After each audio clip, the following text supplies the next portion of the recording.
the great state of California, home to millions and visited by people from around the world. However, amidst this beauty and wealth, violent crime can occur. Unfortunately, no matter how safe you may feel or how many precautions you take, everyone is vulnerable to violent crime. Violence does not discriminate. My 9-year-old son was killed by a drunk driver. My son was murdered at the front door of our house. He was shot in the chest and he died instantly. I was stabbed 13 times, and my son was murdered. He was shot in the back.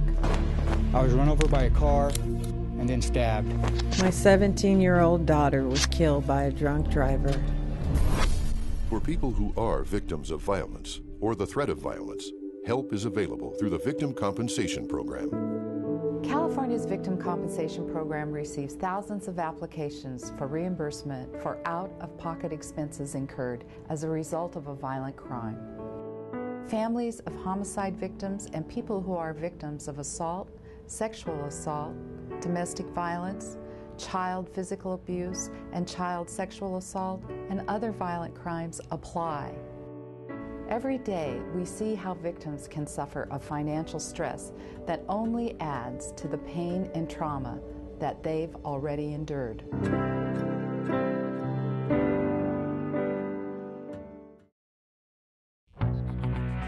Did you know Caltrans is the largest state transportation agency in the world? But what really makes Caltrans stand out is its people. People who take pride in their work. People who make your safety a priority. People who understand that we're really working for you. The California Department of Transportation, keeping the road open for you. Please take our customer service survey at www.dot.ca.gov. And remember to slow for the cone zone.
Part of the overall effort here is really about healing. It's about healing the land that we have harmed with this pollution, the cultural resources that we have impacted. It's about realizing that we've all made some mistakes, both in how this area became polluted and then secondly in our efforts, albeit well-intentioned, to clean it up. And you heal, I think, when you understand that you've done that, when you apologize to one another, when you acknowledge one another's needs, and then when you go forward in a better way. In protecting the land and restoring the land and healing the peoples, all of us, we absolutely have to work together.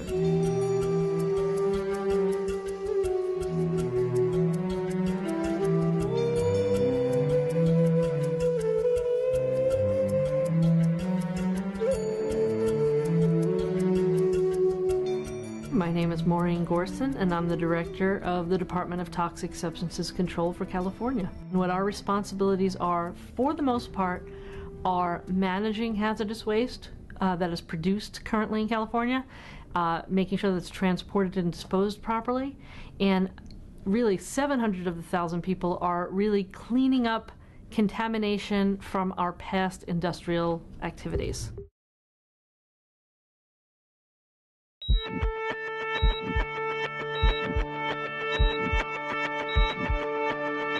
It's hard to plan for every what-if situation.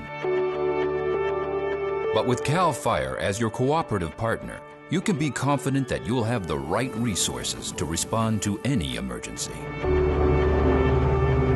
Is your government organization looking for a better, more economical way to provide emergency services?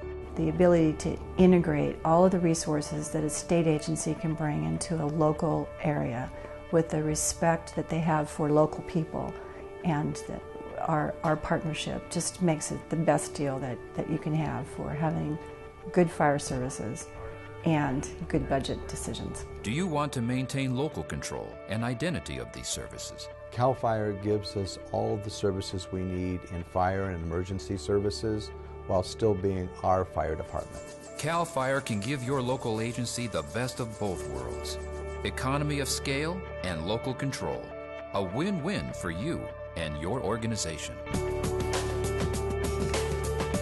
CAL FIRE's been around a long time, since 1885, and our first local government cooperative agreements occurred in the 20s.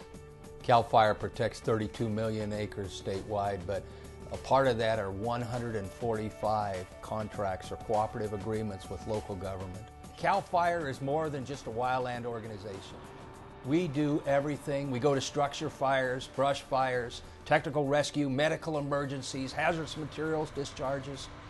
And if the emergency occurs in your backyard, CAL FIRE will be there to help you.